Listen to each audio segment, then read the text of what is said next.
추운 겨울이 오면 모든 사람들은 월동 준비를 하게 됩니다. 자동차도 월동 준비를 해야 되고 가정이나 일터도 마찬가지입니다. 지난 며칠 전에 이제 한파가 올라왔죠. 그래서 뉴스에 보면 추경기가 동파되는 그런 가정들이 굉장히 많았다라고 뉴스에 보도가 되었습니다. 월동 준비를 게을리한 결과라고 볼 수 있죠. 이미 뉴스에서도 보면 수동기단기에 보면 간수를 잘해야 된다. 여러 번 얘기가 나왔습니다만은 사람들이 우리 집은 괜찮겠다. 그렇게 안일하게 있다가 문제가 발생됐다라고 볼 수 있습니다. 세상에서도 유비무환이 반드시 필요합니다. 그런 것처럼 영적인 세계에서도 더더욱 이와 같이 월동유비가 필요하다는 거죠. 즉 우리가 영적인 세계에서도 완전 무장을 해야만이 승리할 수 있고 나아가서 후유증을 없앨 수 있다라고 하는 것입니다. 오늘 본문 13절 끝부분에 보면 모든 일을 행한 후에 서기 위함이라 라고 말씀하죠. 모든 일을 마친 후에 서기 위함이라. 그러니까 많은 사람들이 일을 마친 다음에 낙심하기도 하고 넘어지기도 한다는 거예요. 마치 엘리야가 갈멜 산상에서 450대 1의 영적인 전투에서 이긴 다음에 그는 어떻게 됩니까? 도망을 가면서 그가 로뎀나무 그 시냇가에 앉아가지고 기도하죠. 하나님 나를 이제 거두고 가소서. 그러니까 우리가 영적으로 우리가 무장하지 않으면 한 번 이긴 다음에 바로 서기가 어렵다는 거죠. 그래서 우리는 한 번 이기는 것이 우리의 목표가 돼서는 안 됩니다. 그리스도인은 꾸준히 이겨야 되고 왜냐하면 우리의 원수가 꾸준히 우리를 괴롭히고 호시탐탐 기회를 엿보고 있기 때문이라고 하는 것입니다. 그렇기 때문에 우리가 이와 같이 철저한 준비와 대비책이 있어야 하고 우리가 무장해야 되는 것을 보게 되어진다고 하는 것입니다. 만반의 준비가 되면 두려움이 없지만 그렇지 않으면 우리는 패배할 수밖에 없다라고 우리가 역사적인 경험을 통해서 발견하게 됩니다. 우리가 아무리 철저하게 대비를 해도 살다 보면 예상치 못한 돌발 변수가 생기는 것이 바로 세상의 일입니다. 예를 들면 부상. 운동선수들이 가장 염려한 게 뭐냐면 부상이잖아요. 한 시즌을 열심히 다해서 준비했는데 정말 구슬땀을 흘리면서 몸을 만들고 컨디션을 조절했는데 부상이 다가오면 그 일이 전부 수포로 돌아가기 때문이라고 하는 것입니다. 그래서 사도 바울은 에베소 교회에 보낸 편지에서 이렇게 말합니다. 하나님의 전신갑주를 취하라. 하나님의 전신갑주로 완전 무장해라는 거지. 무장을 하는 거. 그래야만이 우리에게 다가오는 어떠한 공격과 그리고 두려움에서 우리가 능히 이길 수 있기 때문이라고 오늘 성경은 말하고 있습니다. 올해보다도 더 나은 새해를 맞이하기 위해서 여러분은 과연 어떤 계획을 세우셨습니까? 지난 3년 동안 코로나19 때문에 참으로 많은 사람들이 고생을 했고 이제 올해가 오면서 회복이 많이 되었습니다만은 그래도 여전히 지금 어려운 가운데 있는 사람들이 너무나도 많습니다. 오늘 아침 뉴스를 잠깐 검색을 해보니까 보면 한화 리조트에서 운영하는 백암 온천이 오늘을 끝으로 문을 닫는다라고 결정을 했습니다. 봉화군의 사람들이 와가지고 군수부터 와가지고 말이 안 된다. 계속해서 운영을 해야 된다. 만약에 문 닫으면 봉화군 전체가 망한다. 그러면서 지금 아주 강력하게 호소하고 있는데 한화에서는 이야기합니다. 지난 4년 동안 너무나도 어려웠고 적자를 많이 봤다. 그러니까 연간 5만 명 정도가 찾아야 돈을 버는데 8만 명, 9만 명. 올해 코로나가 끝났지만은 올해 온 사람들이 약 9만 명에 불과했기 때문에 4년 연속 지금 적자인 그런 기업을 이끌고 갈 수가 없다라고 해서 기업의 목적은 뭐냐면 이윤 추구잖아요.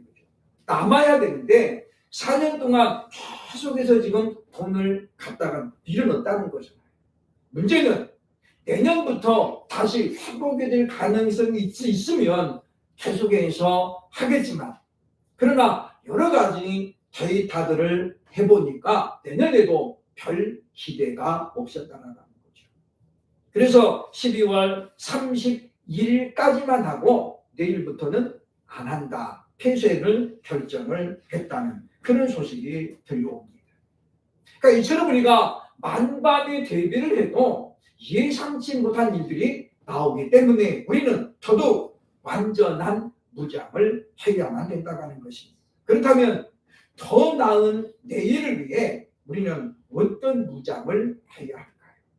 첫째로 오늘 본문 14절 보면 진리의 허리띠를 매야 한다고 오늘 성경은 말씀하고 있습니다. 본문 14절 보면 그런즉 서서 진리로 너희 허리띠를 띠고 라고 말씀하죠. 우리의 신체 중에서 허리만큼 중요한 것도 없습니다. 상반신과 하반신을 연결하는 그와 같은 중심부이기 때문에 그래서 가장 많은 무리를 받는 것도 허리입니다. 때문에 많은 사람들이 허리에 관련된 질병들을 많이 앓고 있죠. 디스크라든가 요통이라든가 기타 등등 허리와 관련된 질병들이 매우 많은 것은 그만큼 허리에 체중이라든가 모든 하중들이 쏠리고 있기 때문이기도 하고 그만큼 허리가 해야 될 일들이 많이 있기 때문이라고 볼 수 있습니다. 최근에 축구에서는 공격수보다도 미드필더들이 더 각광을 받고 있는 그런 시대입니다. 미드필더 바로 중원을 장악하는 허리 역할을 하는 사람들이죠. 요즘 축구는 중원이 허리가 강하지 않으면 강팀으로 살아남을 수가 없다고 하는 거예요. 그래서 미드필더들이 골을 많이 넣잖아요. 그렇죠? 그렇기 때문에 중원을 장악해야만이 된다는 것처럼 우리는 허리가 중요한데 우리는 진리로 허리띠를 삼아야 된다라고 오늘 성경 우리에게 말씀해주고 있다고 하는 것입니다. 진리의 말씀으로 무장하고 그래서 우리가 요동하지 않는 흔들림 없는 구원관을 가지고 전진을 해나갈 때 우리는 어려움이 다가오고 고난을 당해도 우리가 흔들리지 않는 그런 삶을 살아갈 수 있게 된다고 하는 것입니다. 그렇기 때문에 우리가 진리의 허리띠를 띠고 우리는 복음으로 온전히 무장을 해야 된다는 것이죠. 하나님 말씀이 진리인 것은 그것은 어떤 경우에도 변함이 없기 때문이라고 성경이 우리에게 말씀해주고 있다고 하는 것입니다. 신앙생활을 하다 보면 우리에게 많은 유혹과 도전이 다가옵니다. 왜냐하면 그것이 사단이 우리에게 노리고 있는 것이죠. 삼손에게 사단이 계속해서 접근하잖아요. 그죠? 그래서 내 힘의 근원을 알게 해라. 그래서 갖가지 도구를 이용해가지고 삼손을 결국에는 무너뜨리게 됩니다. 우리는 이와 같이 우리가 거센 유혹을 당할 때 우리가 진리로 허리띠를 매지 않으면 우리는 언제든지 넘어질 수 있고 그리고 우리는 좌절할 수 있다라고 하는 것입니다. 그렇기 때문에 우리는 항상 우리가 든든한 역할을 하는 그런 역할을 감당해야 되는데 사람이 모이는 곳에는 어디든지 보면 허리 역할을 해야 되는 사람들이 반드시 필요합니다. 머리도 중요하고 발도 중요합니다만 허리가 가장 중요한 것은 오늘 본문이 말하고 있는 것처럼 바로 허리띠를 분명히 매야 되기 때문입니다. 세례 요한이 하나님 말씀을 증거할 때 어떻습니까? 그가 보면 허리띠를 메고 항상 그는 서서 밥을 먹었다라고 이야기하죠. 언제든지 달려갈 준비를 한 상태에서 요한은 하나님의 부르심만을 기대하고 있었기 때문이라고 요한복음 1장에 보면 우리에게 말씀해 주고 있다고 하는 것입니다. 그러므로 보면 우리는 허리 역할을 잘 감당하고 그러면서 우리가 균형을 잘 잡기 위해서는 이와 같이 진리로 허리띠를 매야 된다라고 하는 것입니다. 우리 신앙인에게 가장 중요한 것이 바로 균형입니다.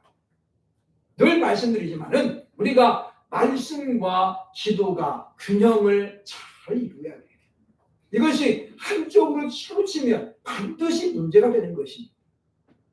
말씀만 부지런히 연구하고 말씀만 읽되 기도를 등한시 하는 사람은 이성적으로 즉 이론적으로만 믿음을 갖는 사람이 됩니다. 이런 사람들은 학자 타입이 될 수 있고 마음이 가슴이 뜨겁지 않죠. 반대로 말씀은 아예 제외하고 기도만 하는 사람은 신비주의로 갈 가능성이 많습니다. 그래서 분별력을 갖지 못하고 미혹이 될 가능성이 대단히 많다는 거죠. 그렇기 때문에 우리가 말씀과 기도가 늘 균형을 이루는 것이 중요한 것처럼 우리 몸도 그렇습니다. 상하체가 골고루 균형을 이루어서 우리도 운동을 할 때 그래서 보면 전신 운동을 해야 돼. 전신. 가끔 보면 상체 운동을 많이 해가지고 상체는 뽀빠인데 밑에는 아닌 사람들이 많잖아요. 운동을 할 때가 전신 운동을 해야 되는 것처럼 우리 신앙이 이와 같이 균형을 가지려면 진리로 허리띠를 띠는 그런 지혜가 필요한 것입니다. 그러면 우리가 진리의 말씀으로 진리가 되신 예수 그리스도의 이름으로 허리띠를 띠는 저와 여러분 되시기를 주의 이름으로 축원합니다. 아멘. 둘째로 우리가 무장해야 될 것은 바로 평안이라는 복음의 신을 신어야 된다라고 15절이 말씀하고 있습니다. 본문 15절에 보면 평안의 복음이 준비한 것으로 신을 신고라고 그랬는데 이 말씀을 원문에 직역을 하면 이렇게 됩니다. 평안의 복음으로 예비한 신을 신고, 즉 복음이라는 평안의 복음이라는 신발을 신어야 우리 인생이 평안하다라는 거예요. 즉 하나님의 말씀인 복음으로 무장해야만이 우리 발걸음이 평강으로 가득 찬다라고 말씀해주고 있다고 하는 것입니다. 늘 말씀 가운데 행하고 복음을 마음에 담고 그것을 읊조리면서 살아가는 사람은 하나님의 말씀이 주는 능력을 삶 속에서 경험하게 된다고 하는 것입니다. 왜냐하면 하나님의 말씀은 살았고 운동력이 있어서 우리를 변화시키기 때문이죠. 뿐만 아니라 하나님 말씀을 우리를 든든하게 세우는 그런 역할을 하고 있다고 말씀하고 있다고 하는 것입니다. 사람이 하루를 살아도 평강하게 사는 사람이 복된 사람입니다. 잠언에 보면 그런 말이 나옵니다. 우리가 아무리 육전을 먹으며 살아도 평강이 없으면 그것은 불행하다. 말 그대로 초가집에 살고 콩 한 쪽을 나눠 먹어도 평안함이 넘치면 그 가정은 행복하다는 거예요. 그러니까 우리가 부자일수록 행복할 것 같은데 실상은 그렇지 않다는 거죠. 전쟁이 일어나면 가장 불행한 사람, 불안한 사람이 누굽니까? 많이 가진 사람들. 전쟁이 일어나면 가장 편한 사람이 누구냐? 노숙자들이에요. 될 대로 되라. 뭐 이럴 것이 하나도 없잖아요. 그죠? 오히려 그것이 우리에게는 기회가 될 수 있다라고 생각하는 사람들입니다. 많은 것을 가지면 이와 같이 평안할 것 같지만 전혀 그렇지 않다는 거죠. 그러므로 우리는 보면 우리가 어떻게 하면 내가 보다 더 평안한 삶을 살 수 있을까를 생각해야 됩니다. 오늘 성경은 말씀합니다. 복음이라는 신을 신어야 우리가 평강의 삶을 살 수 있게 된다라고 하는 것입니다.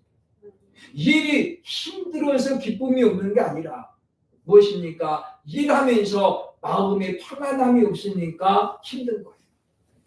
정말로 힘든 일을 하는 사람들이 기쁨 가운데 있는 건 뭐냐면 마음에 평강이 있기 때문이죠.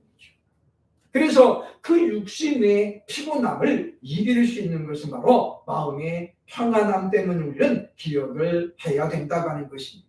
그러므로 새해를 맞이하는 우리 모두는 이와 같이 복된 소식인 복음으로 우리가 무장하고 그리고 그것을 신을 삼아서 우리가 매일매일 복음으로 전진하는 삶이 되어야 한다고 하는 것입니다. 그래야만이 우리의 삶이 기쁨 가운데 이어진다는 거죠. 예수님께서 12사도들 외에 70명의 달리들을 세웁니다. 다른 제자들을 70명 세웠다는 거예요. 이 달리라는 말이 다르게 그래요. 다르게 그 말 다르게. 70인을 12사도와는 다르게 세웠어요. 그죠? 그리고 그들에게 말씀을 주잖아요. 그죠? 근데 그들이 70명이 다 돌아와가지고 기쁨으로 예수님 앞에 보고하는 거예요. 주님, 우리가 복음을 전할 때에 사단이 하늘에서 떨어졌습니다. 그런데 그렇게 그들이 기쁨으로 보고할 수 있는 까닭이 뭐였느냐? 그들에게는 복음이라는 신발이 신겨졌기 때문에 무엇보다도 확실한 말씀, 모든 사람에게 기쁨을 주는 복된 소식인 바로 복음이 그들에게 있었기 때문입니다. 회개하라, 천국이 가까이 왔느니라. 이런 복음의 신발을 들고 나갈 때 그들은 힘이 있었고 평강이 있었기 때문을 우리는 분명히 기억을 해야 할 것입니다.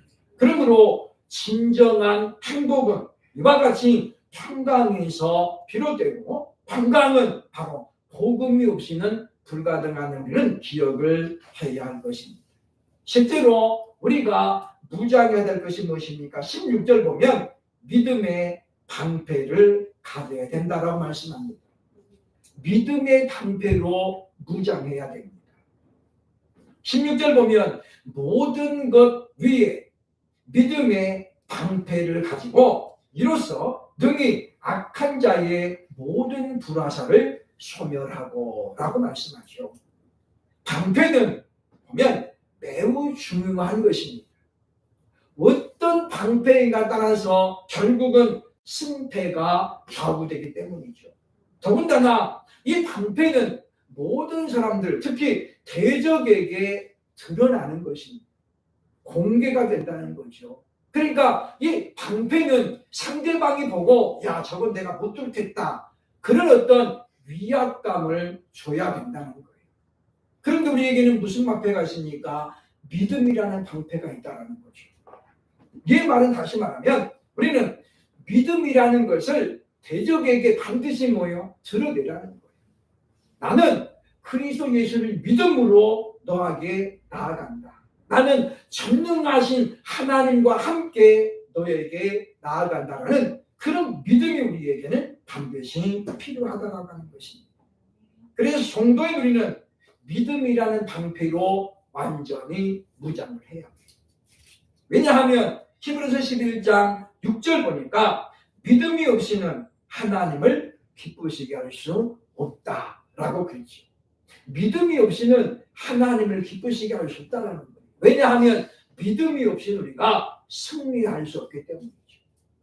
패배한 사람이 어떻게 하나님을 기쁘시게 할 수 있을까요? 하나님을 우리가 기쁘시게 하려면 반드시 승리해야 됩니다. 승리해서 우리가 왕관을 쓰고 하나님의 은혜입니다 라고 우리가 고백할 때에 하나님은 우리를 통해서 기뻐하심을 입는다라고 하는 것입니다. 그러므로 믿음으로 우리는 이 세계가 하나님의 말씀으로 지어진 줄을 알게 되는 것입니다. 그래서 히브리서 기자도 바로 믿음을 강조하면서 우리에게 믿음이 없이는 하나님과의 올바른 관계가 맺어질 수 없다라고 우리에게 말씀하고 있다는 것입니다. 그러므로 우리의 구원 역시 온전히 믿음으로만 되어지는 우리가 확신을 해야 된다라고 하는 것입니다. 사람과 사람 사이의 신뢰가 매우 중요합니다. 사람은 믿음의 대상이 아니지만 그러나 우리가 사람과 사람 사이의 신뢰가 깨지면 그 인간관계는 불행해지는 거예요. 그러면 믿어주려고 애를 써야 돼요. 상대방의 말을 믿어주고 상대방의 약속을 내가 믿어주는 그런 훈련이 있어야만이 신뢰는 쌓여지게 된다고 하는 것입니다. 우리가 하나님의 나라를 향해서 달려갈 때에 우리는 이와 같이 믿음의 방패를 들고 달려나가야 됩니다. 그러면 우리가 믿음이 좋은 사람일수록 상대방은 그 방패를 보고 꼬리를 내린다는 거예요. 왜냐하면 우리가 담대하게 나아갈 때에 상대방이 먼저 알아봅니다. 그렇기 때문에 우리가 이 믿음의 방패는 흉기를 내야 숨길 수가 없다라고 하는 것입니다. 구약시대 광야에서 이스라엘 백성은 어땠습니까? 그들은 하나님의 약속에 대한 믿음이 너무나도 약했습니다. 그래서 가나안을 정탐하고 돌아온 12명의 정탐꾼 가운데 10명이 그들은 우리보다 너무 강하다. 우리는 그들을 절대 이길 수 없다라는 부정적인 보고를 하니까 그들은 어떻게 됩니까? 금방 그 보고의 마음이 다 넘어갑니다. 그리고 말하죠. 우리가 한 지도자를 세우고 다시 애굽으로 돌아가자. 사실 그것은 절대적으로 불가능한 일입니다. 왜냐하면 장정만 해서 60만입니다. 그러면 당시 세 가족 4사람씩만 잡아도 240만. 그들이 홍해를 무슨 수로 건너갈까요? 올 때는 하나님의 초자연적인 능력으로 말미암아 하나님이 홍해에 육지를 냈기 때문에 건너왔어요. 무슨 수로 건너갈 거예요? 배를 만들면 240만 명이 탈 배를 어느 세월에 만들겠습니까? 그럼에도 불구하고 그들은 뭡니까? 하나님의 말씀에 대한 믿음이 너무 부족하기 때문에 불신앙적인 고백을 통해서 하나님의 진노를 끌어내는 것을 보게 된다고 하는 것입니다. 그러므로 사랑 여러분이요, 우리가 이제 새해를 맞이하면서 우리는 우리가 가진 믿음을 드러내는 것을 우리가 망설이면 안 됩니다. 나는 예수 믿는 사람이요 라는 걸 우리가 드러내는 우리가 주저하면 안 된다는 거예요.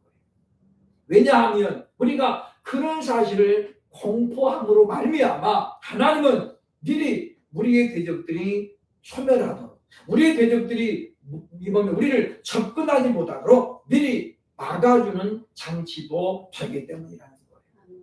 그러므로 사랑 여러분이요, 우리가 믿음의 방패로 우리 자신을 잘 무장하고 그래서 우리가 우리에게 다가오는 그와 같은 대적들을 물리칠 수 있는 그런 저와 여러분 될 수 있기를 주의 이름으로 축원합니다. 네. 마지막 4번째 또 하나 무장할 것이 있는데 바로 17절입니다.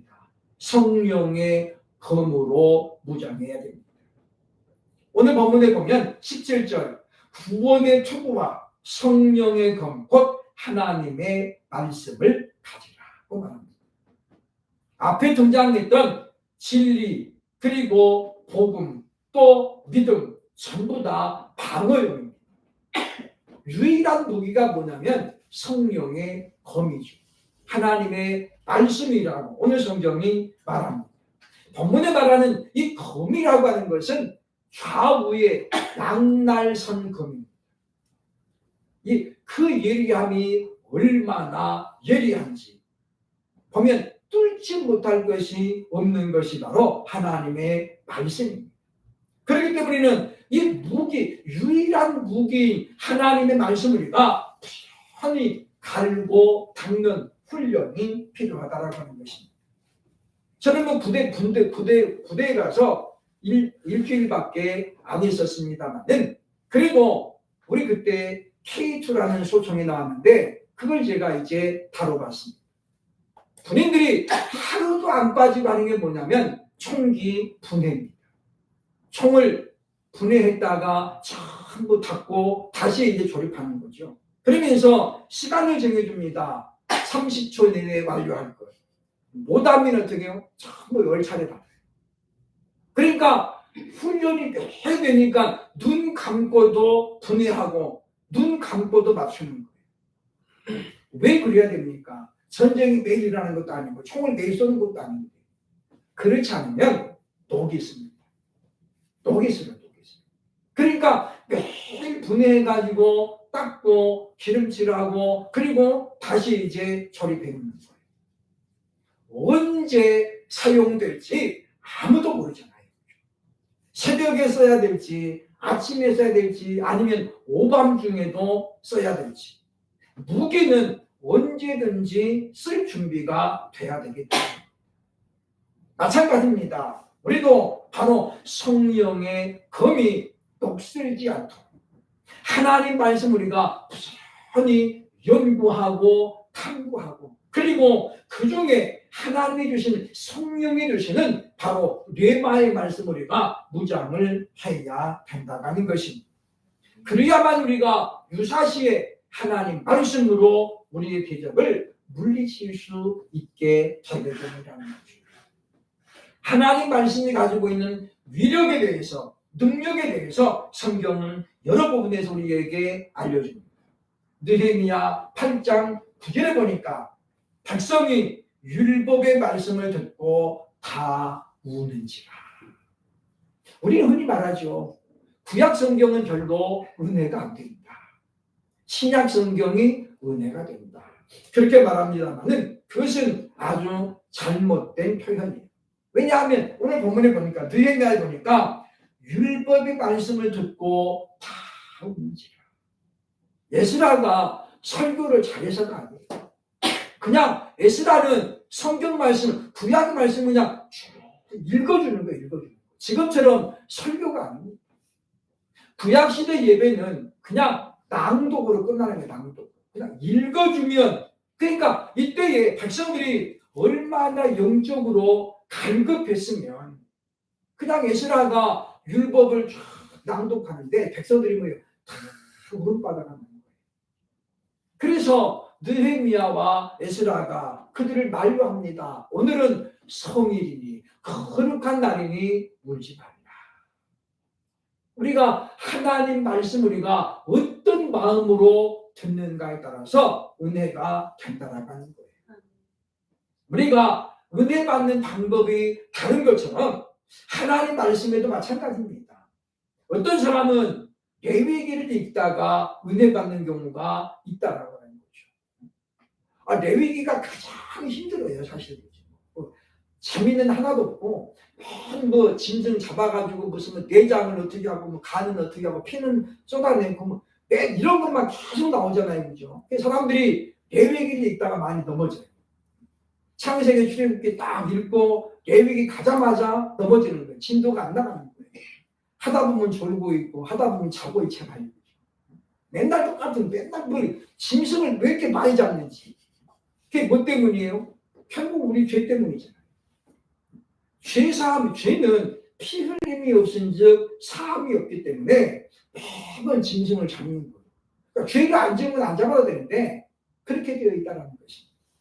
뿐만 아닙니다. 하나님 말씀이 가진 능력에 대해서 히브리서 4장 12절은 이렇게 말합니다. 하나님의 말씀은 살아있고 활력이 있어 좌우의 날선 어떤 검보다도 예리하여 혼과 영과 및 관절과 골수를 찔러 쪼개기까지 하며 또 마음의 생각과 뜻을 감찰하나니라고 말씀합니다.